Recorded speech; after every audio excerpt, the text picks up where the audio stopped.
What's up, family? Hey, Closing Open Wounds family, how y'all doing? If you're new here, welcome to Closing Open Wounds, where we promote healing and wholeness to make better life decisions. I am your girl, Kalisha. I am leaving rehearsal right now. Today is Saturday. Tomorrow, we're going to be in the house of the Lord. So we had rehearsal. Everything went well. All is good. I'm on my way home, so I thought I might talk to you guys about what has been on my mind. It is tea time. It's time to share. It's time to share, and I'm going to share. And I'm going to share a bit of my testimony with you. And the title of this, if I could have a title, it would be called, If God Has Told You to Leave, You Better Leave. It'll be in your best interest to leave, and let me tell you why. If you've been following me for any length of time, you know I am married. We will be celebrating 1 year this coming June of marriage. We've been together for 2.5 years total. So at about 15 months of being together, we got married, and God be praised. I'm very, very happy. I love my husband. He's been a blessing to my life. But guys, there's a testimony behind this. If you don't know, I have been divorced before. Not ashamed of it. I've been divorced, and the marriage was hard. It was actually terrible. It was terrible. There's really no sugarcoating it. It was definitely where I experienced my wilderness period. I have a video on the wilderness. So this is the time where I experienced a lot of hurt, a lot of pain. I got to know me more. I got closer to God. I developed such a wonderful prayer life and a personal relationship with God. My ex at that time, we were both attending the same church, heavy in the ministry, worked very close to the pastors. We were the second family, but I was literally in hell. There's no sugarcoating it. Like I said, I literally was living in hell. I wasn't happy. You name it. Things you don't even think of happened in this marriage. It was just a mess. We would go to church and everything and be there and, smile on the front pew, but I was not happy at all. He had issues, child support. We just couldn't get ahead. It was always debt, it was always an issue, just an issue. It got to the point where basically we were just roommates. And I said, God, this is not any way to live. I don't believe that, God will want us to suffer in marriage. I believe that marriage should be a little piece of heaven on earth, and I just believe that. I wasn't going to just take this was life and that's all it was going to be. No. I serve you, God. I'm a tithe payer. I'm dedicated. I'm not perfect now, but I do the best I can, and I want more out of just a roommate situation. It was so bad. We were not sleeping together, and it wasn't because of me. Normally, you would hear as the woman that'd be like, no, not tonight, honey. No, it wasn't like that. It was actually the other way around. Later on, after God gave me the clearance to leave, I found out why. But that's another story. That's another testimony. So like I said, this marriage was horrible. Literally looked good, looked perfect, but it was horrible. And I can only blame myself because God showed me so many warning signs before I married that man. He never had a ring. He told me that he bought a ring, but his sister had it. He was still legally married when we got together. He told me he was divorced. Supposedly, he didn't know that, being in the military, his paperwork wasn't final. Just red flag after red flag, stop sign after stop sign, and I kept going. And it wasn't, I'm just the type of person that believes in somebody. I believe in the good in people. You're a man of God. You wouldn't lie to me. You wouldn't hurt me. You wouldn't use me. But he did. That's exactly what he did, y'all. It was hell. Eviction notices, repossessions, him getting locked up, me having to bail him out, child support, tickets, warrants, hell. I mean, y'all, it was hell. It was literally hell. It was just hell. I remember one time, I like to save money when I can. I like to save money. And one time, he had a warrant or whatever, and he got locked up. This is the man of God. This is the military man. And he kept getting locked up. I go to bail him out, and he's mad because he found out that I had a stash to bail him out. Like, are you serious? I should have just let you sit there. Like, how are you mad because I got coin? Like, you supposed to have, I was raised that way. Have your own. You know what I mean? But no, I mean, y'all, just stuff. And what really is an issue is that he doesn't look like he's that type of person. It didn't look like he was that way. So, we went through. We went through counseling. We went through everything. I went through a state of depression because we wasn't sleeping together. He had no interest in me in that way. That's how I felt. And this went on for about 2 years. I mean, literally. To me, I mean, that might be cool for some people, but to be with your spouse only like 5-6 times a year, I think that's a problem. And I thought it was me. It's a testimony time. I ain't ashamed. I thought it was me. Meanwhile, we're part of the church. I'm part of the praise team and everything. And I said, I'm not happy. Like, I know I ain't that bad. I mean, child support, warrants, just everything. I couldn't take my kids anywhere. We couldn't really vacation. We couldn't do anything. Like, everything was held up. Everything in my life was immediately held up. We wouldn't try to go buy a house. His credit was shot. I had the credit, but he couldn't, and, couldn't get the loan. And I was supposed to go to school on the military, bill. That didn't, everything, nothing just went right, y'all. I'm telling you. I'm going somewhere with this. Nothing was going right.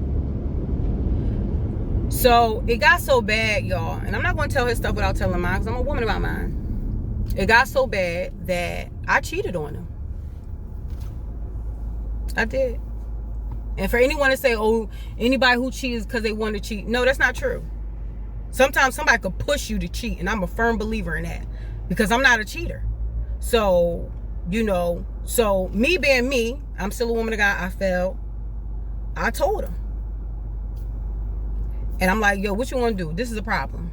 I only cheated to have that intimacy. I was hurt. I was just so hurt and crushed, and I was depressed and everything. I stepped out. I confessed to him. And, at that time, he was just like, you know what? I know it's part of my problem. It's my problem too. I forgive you.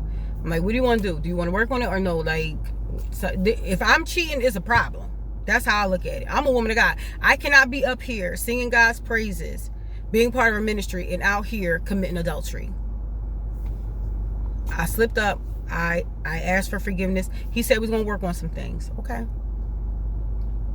Still went to counseling. Still saw our pastors. Went out to dinner with them. Had meetings with them. You name it, whatever. We did it all. My pastors, they couldn't even understand. Like, well, what's wrong with you? What, you don't want her? Like, you know what I mean? Like, what's wrong with you?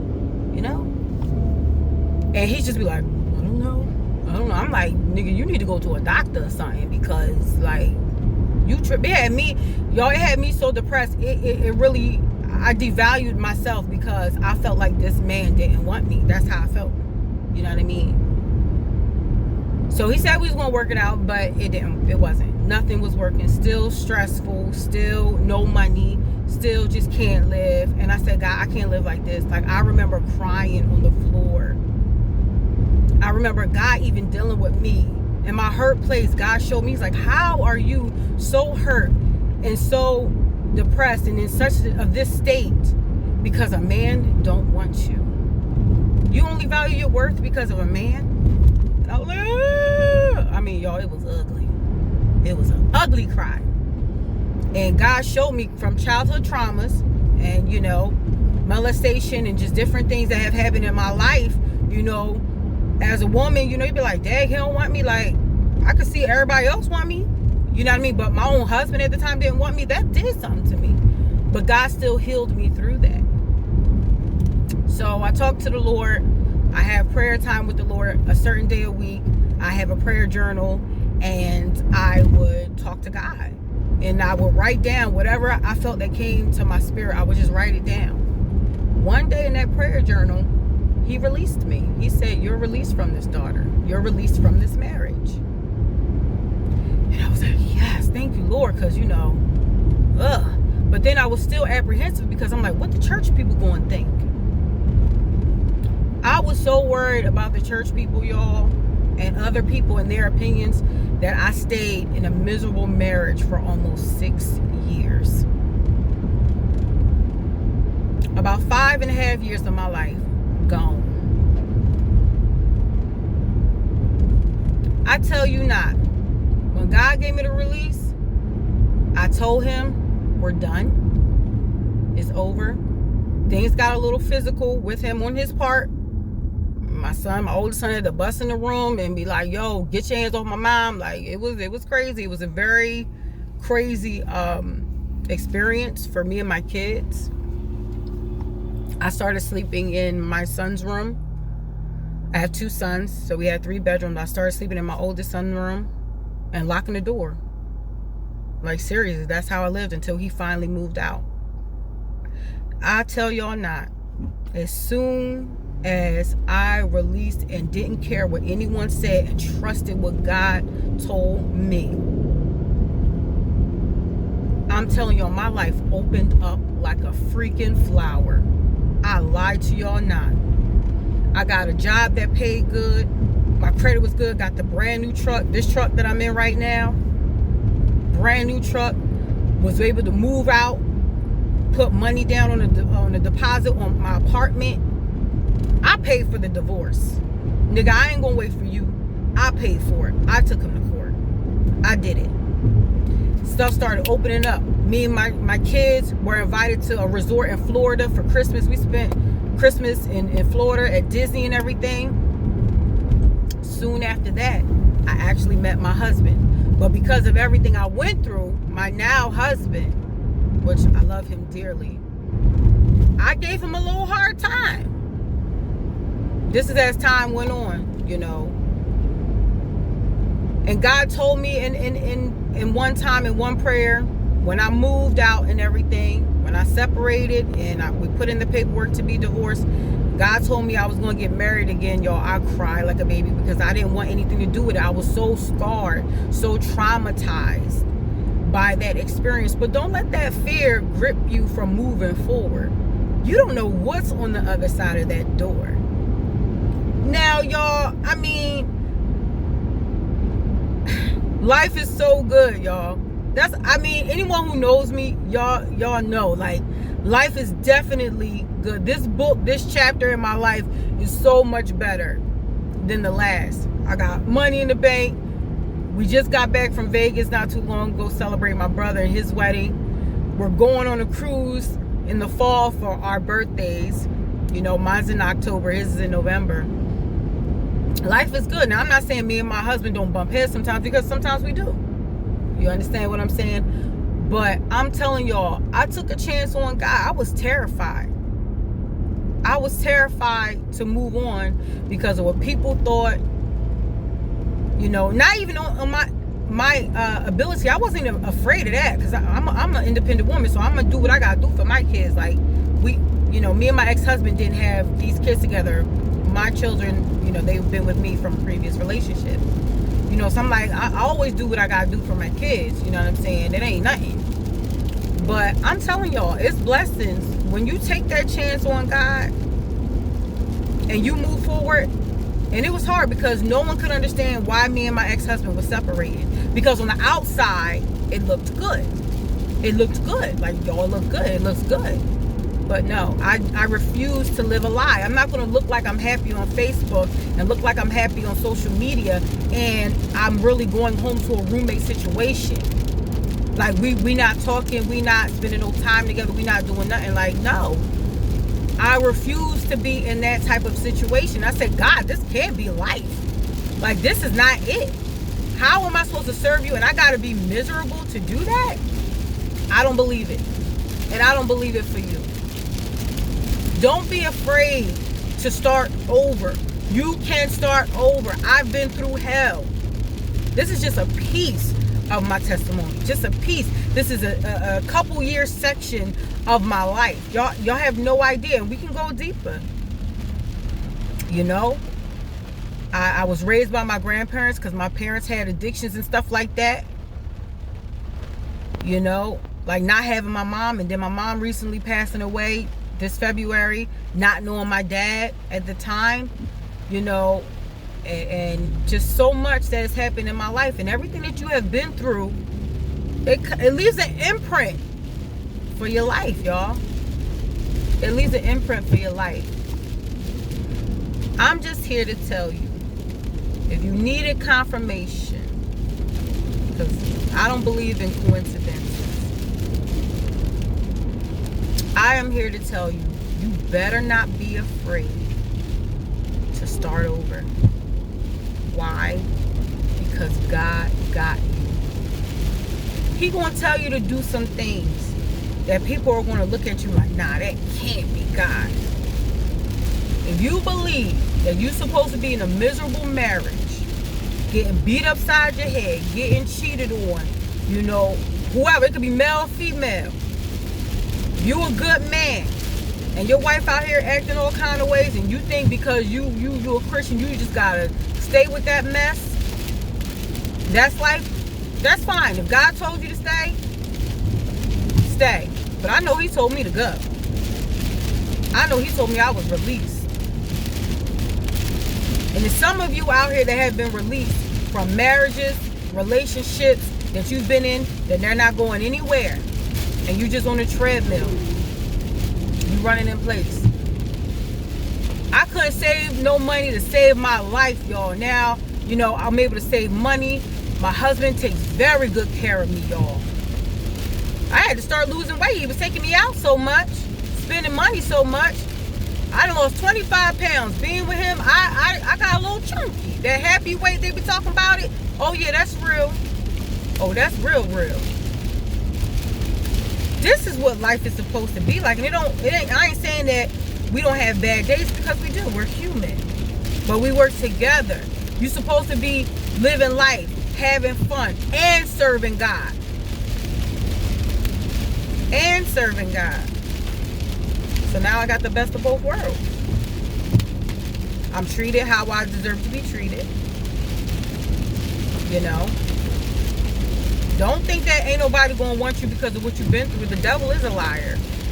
I had 2 kids, I'm divorced. A man with no kids, fully established, car, job, everything, 15 years, everything, and he still wanted me. And it wasn't because I was sleeping with him, because I wasn't. I did nothing. Hella women tried to earn my husband and try to work for him and cook for him and sex him and all this other stuff.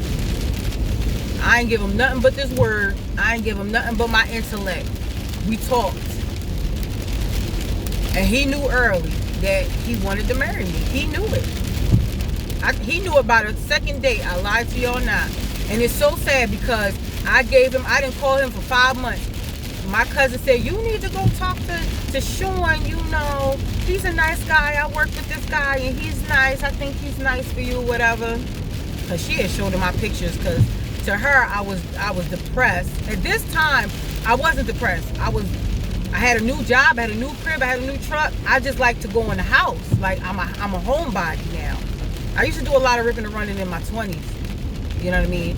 I don't do all that no more. So she was like, all you do is go to church and go home and go to work. I'm like, but this is what I like to do, cuz. So she told her co-worker about me, showed them pictures, like, you need to take my cousin out, because she told him I was depressed, but I told her I wasn't. I was good. I paid my own bills. I pushed my own wheels. I was good. I didn't want nothing to do with no man. So for 5 months, he was using her to contact me, because she knew not to give him my number. She knew that. But I finally called him and, you know, 2.5 years later, we married. We're celebrating 1 year on June 20th. And I'm very, very happy with my life. I can say this is a life worthy of a king's daughter. You understand? You're precious. You're valuable. Male or female, you're important to God. Stop letting people run over you. Don't be with somebody just because you got time in with them. Y'all got 10 years, so you feel like you got to stick with them. Nah, bump that. Tomorrow's not promised, so that's how you want to die. If you was to die right now, would you be happy with your life? Would you be happy about what's going on right now? If you're not, some changes need to be made. And people got to understand. You know, you got to be careful who you connected to. It's very, very important. As soon as I left, the divorce wasn't even signed yet. It was just filed and ready. I'm telling y'all, things opened up. Now I got a savings account. Now I got money. Now, you know what I mean? Like, I got a husband that really provides. And I don't let him pay everything. You don't. I do my share. I do my half. You know what I mean? I still believe in that, because, you know, I sow into my husband. Like, whatever he needs, he don't got it, I'm there. It's nothing. We're a partnership. You understand? This cruise that we're going on to, I'm paying for it. My husband takes care of me all year round, all year long. He always taking me out. Anytime you want to go to the store. My husband has even bought my wigs. Going to the store. Babe, you like that?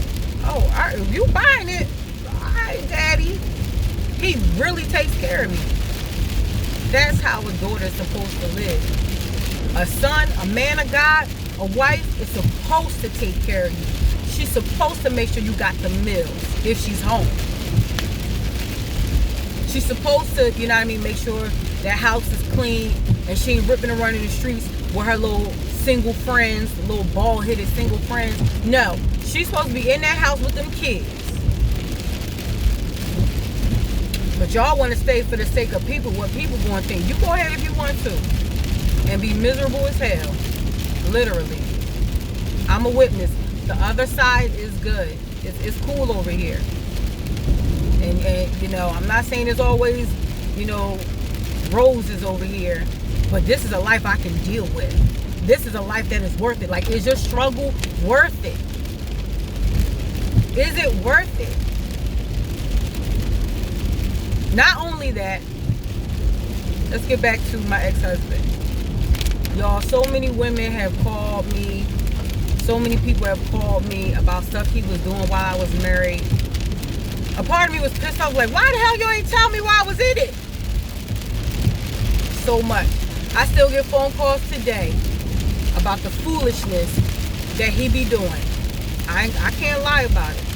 And I pray often that he don't try to hurt or traumatize another woman. That he don't try to use another woman. Have his own stuff. I got 2 sons. I have an older one that's about to be 20 years old. I said, you ain't leaving this house until you're able to support yourself. You is not going to live with no woman. And let me tell you, I have some respectful sons. My son is being certified as an electrician this coming week. He got out of school. I said, you're doing a trade. You're going to have something. Credit already A1. Why? Because I had him on my credit card account since he was 16. That boy got a 750-something credit score. You going to be able to go out there and sustain and take care. Not be on no woman's couch. Not my sons. My 14-year-old son, since he was 13, he had a debit card. I put his allowance on it, show him how to use it. Show him how to manage his money. It gets tough sometimes, because with that PlayStation, you know what I mean? I'm like, Junie, what you spend your money on? Teaching my sons to be responsible and not be like these knuckleheads that I have run into, that you have run into. Teaching my sons how to cook, because I don't know if the women, girls in his generation is going to know how this world is going. Like I always say, we need to get back to basics, y'all. But this is just a piece of my life. Talk to my youngest son. You know, he's 14, like I said, and I told him what I was going through and what we were going through as a family. He said, Mom, I thought we was living good. I said, well, bless Jesus. I already had my pandemic. I deserve a ride. I deserve a stimulus check. I'm sorry. Thank you, Jesus. In the bank. Somebody told me we was planning a cruise. We got a couple people coming with us. And they said, Cleisha, you must be balling. No, I'm not. No, I'm not. I'm just wise with my money. I save my money. So when I want to do something, swipe. I was going to spend this cruise money on something else. I said, you know what, babe? We're going away for our birthday. I'm turning 40 this year. I said, we're going away. He was like, all right. Pay for it. It's my husband. He takes care of me. I ain't worried about it. I ain't even worried about holidays and stuff like that. Since, you know, I've been with my husband, you know, what else can we do? Like you already take me out. We already hang out. We go skating. We go out to the farmer's market. You want to go out? What do we, you know what I mean? I'm blessed. I'm thankful. But I deserve this happiness, and so do you, sweetheart. I'm just trying to talk to you. I'm just trying to encourage you. I'm trying to give you that little push. It's all right. Either way, God got you. God got you. You know. And a part of my testimony is I can't blame God for me marrying my ex-husband, because he showed me so many times, at least 3 times, he showed me that this man was not the man for me. He just stay over there. You cool. I ain't, you know what I mean? And it's hard because this is my testimony, but there's no way to tell my testimony without saying what actually happened, y'all. I wish I could, you know, not make him look bad or not make our marriage or the situation look bad, but it is what it is. I'm speaking truth. I'm speaking facts. Not too long after me and my ex-husband separated, his mother passed away. He didn't even invite me to the funeral. He didn't say nothing to me. But out of respect, I go. I didn't want to go, but I went out of respect, signed the book, saw my stepkids or whatever like that. Come to find out, he didn't invite me because he took the woman that he was with, cheating on me with, probably half of the marriage. He with her. Y'all, I'm trying, y'all would not believe this stuff. Only when I let go and when I trusted God is when stuff, I'm telling y'all, just started falling in my lap. See, that's what God do. He don't always tell you what's on the other side of the door. He wants you to trust him.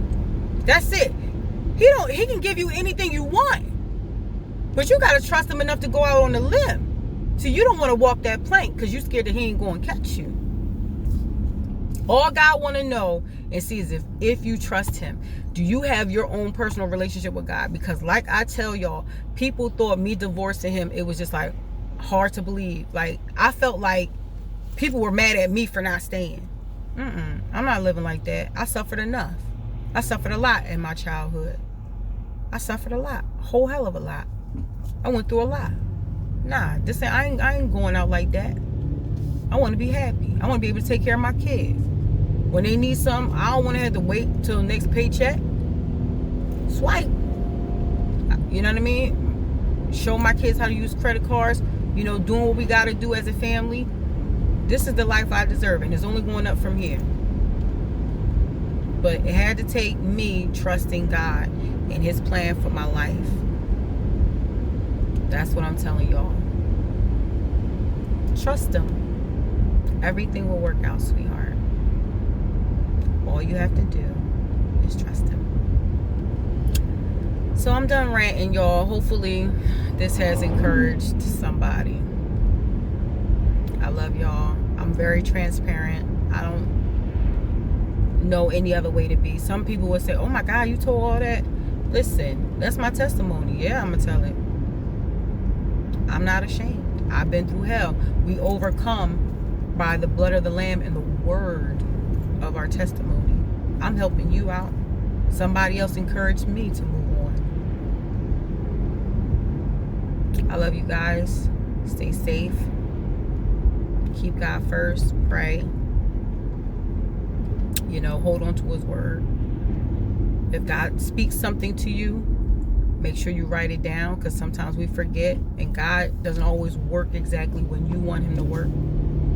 So sometimes you got to remind yourself of what he said. But all will be well. I love you guys with the love of Christ. Have a wonderful day.